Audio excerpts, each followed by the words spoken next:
काया है, बड़ा देव की छाया। यह पांच तत्व की काया है, बड़ा देव की छाया। इसे इंसान बना ले चाहे शैतान बना ले, इसे इंसान बना ले चाहे शैतान बना ले।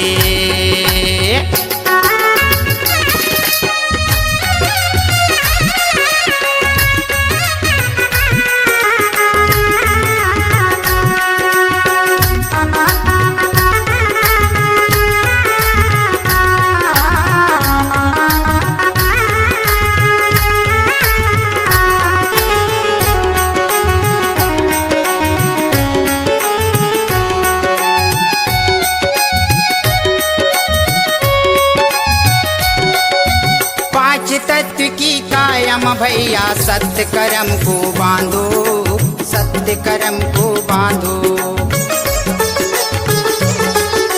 सत्य कर्म को बांध के भैया बड़ा देवला जानो, बड़ा देवला जानो।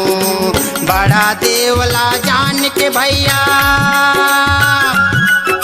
बड़ा देवला जान के भैया मुक्ति अपन बना ले। चाहे इंसान बना ले चाहे शैतान बना ले, चाहे इंसान बना ले चाहे शैतान बना ले।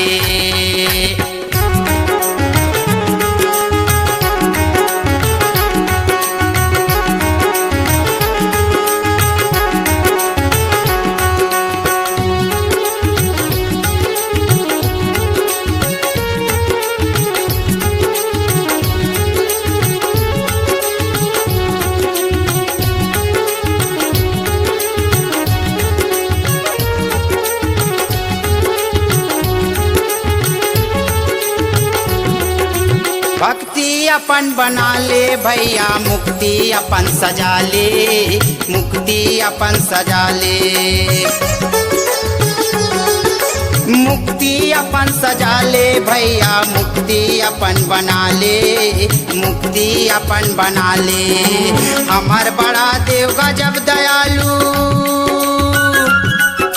हमार बड़ा देव गजब दयालु। सबको दया तो करते, चाहे इंसान बना ले चाहे शैतान बना ले, चाहे इंसान बना ले चाहे शैतान बना ले।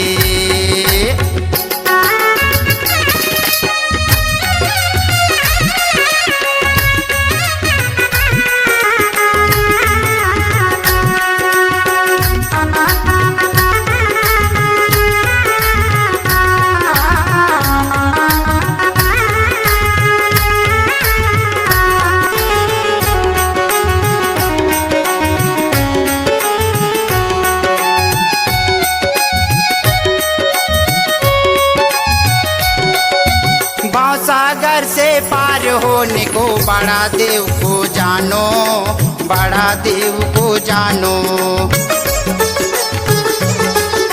कोनो दुखारी कोनो भिखारी, उन्हों लया है भरते, उन्हों लया है भरते।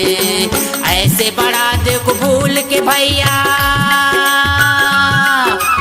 ऐसे बड़ा देव को भूल के भैया नाहक दोष लगाते। चाहे इंसान बना ले चाहे शैतान बना ले, चाहे इंसान बना ले चाहे शैतान बना ले।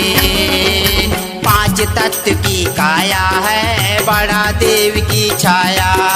पांच तत्व की काया है, बड़ा देव की छाया। इसे इंसान बना ले चाहे शैतान बना ले, इसे इंसान बना ले चाहे शैतान बना ले, इसे इंसान बना ले चाहे शैतान बना ले, इसे इंसान बना ले चाहे शैतान बना ले, इसे इंसान बना ले चाहे शैतान बना ले।